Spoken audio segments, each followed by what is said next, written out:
Almost 10 years ago, I had a viral video of me getting attacked by sharks in the Bahamas. Here's some key takeaways I gained from that experience and some funny ones as well.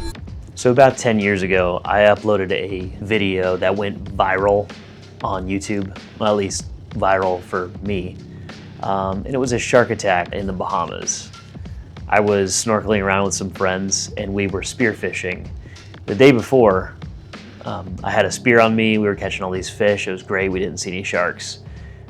Then the next day when I went out with two of the guys, I was like, you know what, I'm gonna get some footage this time. I'm not gonna be spearfishing, so I just had a GoPro in one hand and a bag in the other. And I was like, well, whatever fish you guys catch, I will film it and then stuff those fish into the bag, which in hindsight was a terrible idea. And I'll tell you that the biggest thing that I've learned is that I have a comment section full of shark experts, or trolls, I'm not really sure which. At this point in 2026, 800 something thousand people have seen that.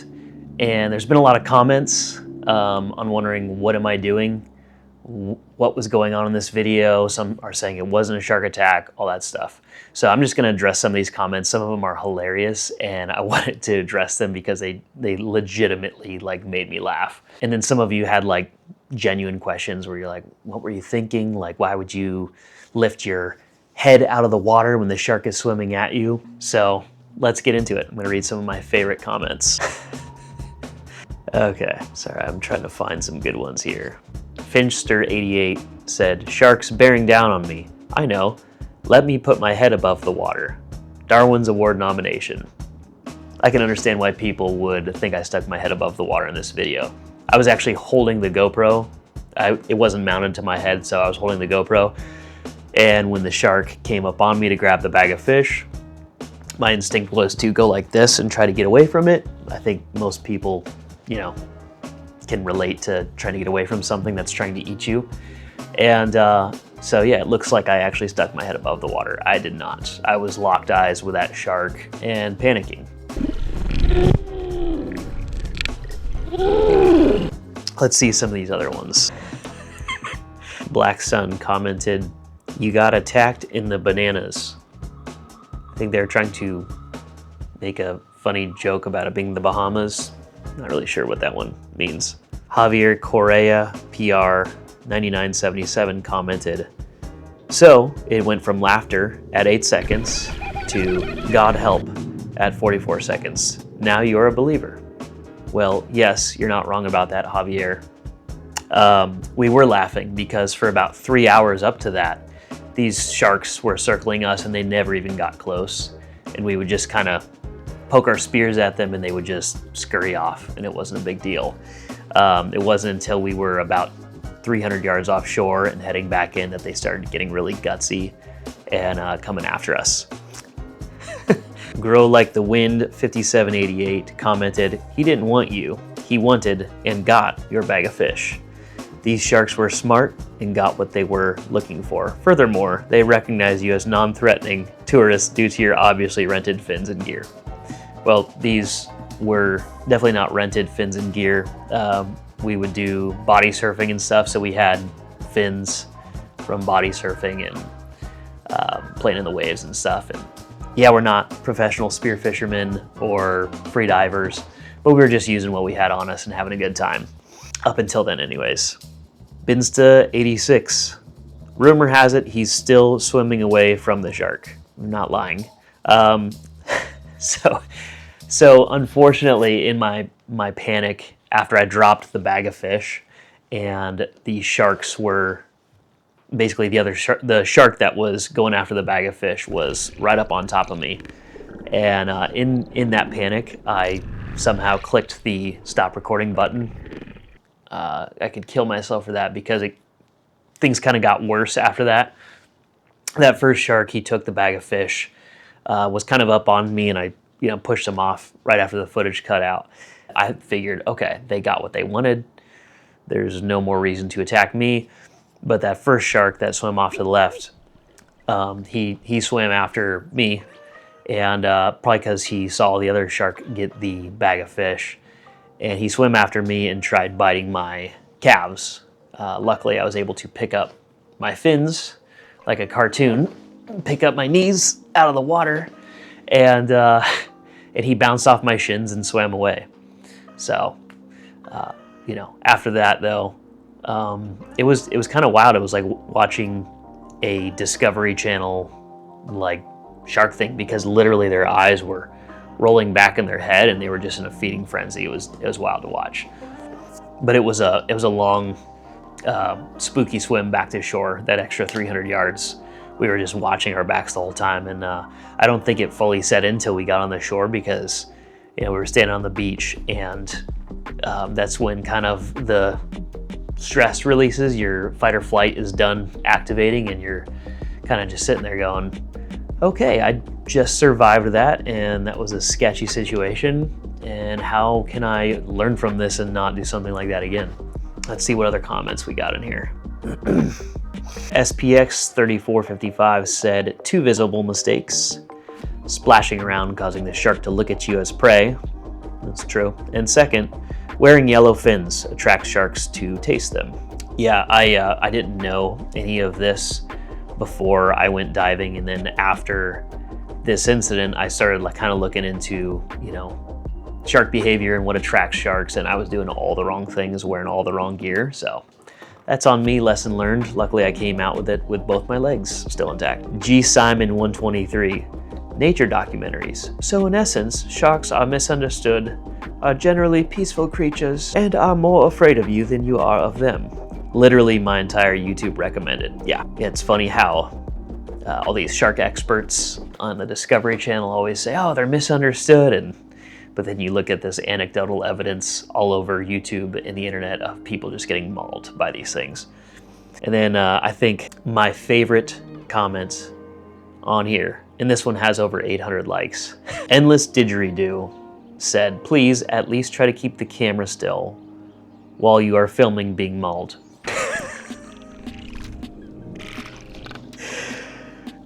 This is hilarious. At was the man 3854, you're still the man. People in the comments act like they would perfectly handle 2 sharks swimming at them. I used to be one of those people, by the way. I thought I would never get attacked by sharks, and boy was I wrong. At oh matters a lot said, try using the pointy end to keep the shark away from you and your catch. Damn tourists. So you have a great point, and that was actually the plan. I told the guys, hey, I'm not gonna have my spear on me because I'm gonna be filming you guys and carrying around this fish. And I said, just if anything happens, you guys get around me and poke at the sharks with your spears. Yeah, that didn't work out too well, did it? At TCB268 commented, this is why we invented the fishing rod. Okay. At Alexei Pavlov commented, shark attacked you because of your sorry ass scuba fins with a slit in the middle. I'm just gonna move on to the next one. At Open World Gaming commented, did you survive? Where's the bananas? Somehow people are misreading Bahamas as bananas. At Shareerable commented, did you shoot it with a machine gun at the end? No, this was 9-10 years ago, and I was using the video editor on my laptop. So when I slowed the footage down, it, for whatever reason, captured a noise and made it sound like machine gun fire when I slowed it down. But a machine gun probably would have been helpful in this situation. At S.2196 commented, it was a mostly peaceful shark attack. These comments are pretty funny.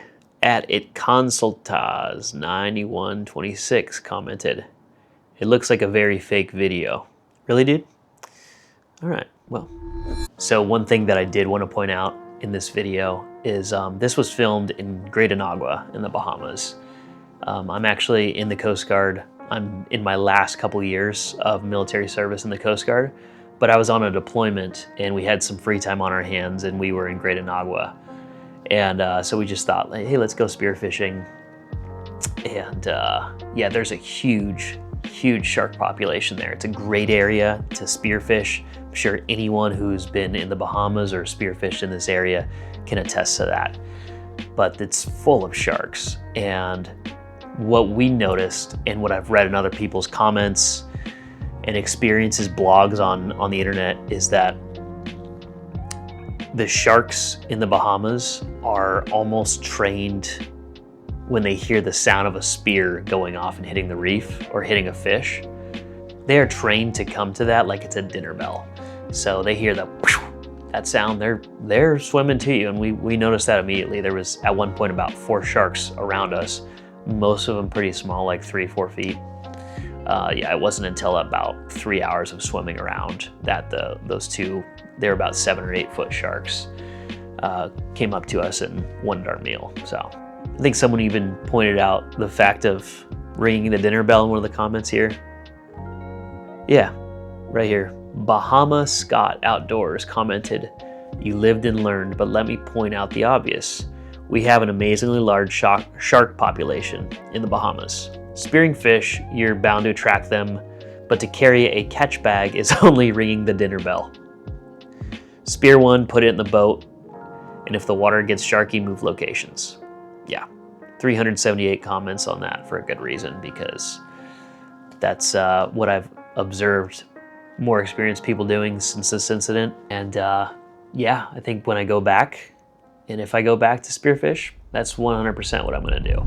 Yeah, going forward, for the last 10 years, my wife, Morgan, and I have been trying to get this account back. Somehow I had lost the login information on YouTube. And after that video went viral, I was like trying to get back in. I was like, okay, I need to make more content and stuff. But for whatever reason, we were just locked out of the account. And then this last week, Sunday, somehow Morgan finally figured out how to get back into it, which was awesome. And we're like, okay, like, let's just make this a fun channel about the different creative things we do. We both are doing filmmaking and photography, and we own a creative studio. We've been doing a lot of that. We've traveled all over the place, moved from Puerto Rico to California. Now we're in North Carolina. And yeah, here's a little recap about basically what the last 10 years have been like.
We're both filmers and photographers, and we run a creative studio. So yeah, just stay tuned for that. If you are interested in something like that, just follow along and see, just what it's like for us to run a creative studio and some of the fun, cinematic films we're doing. So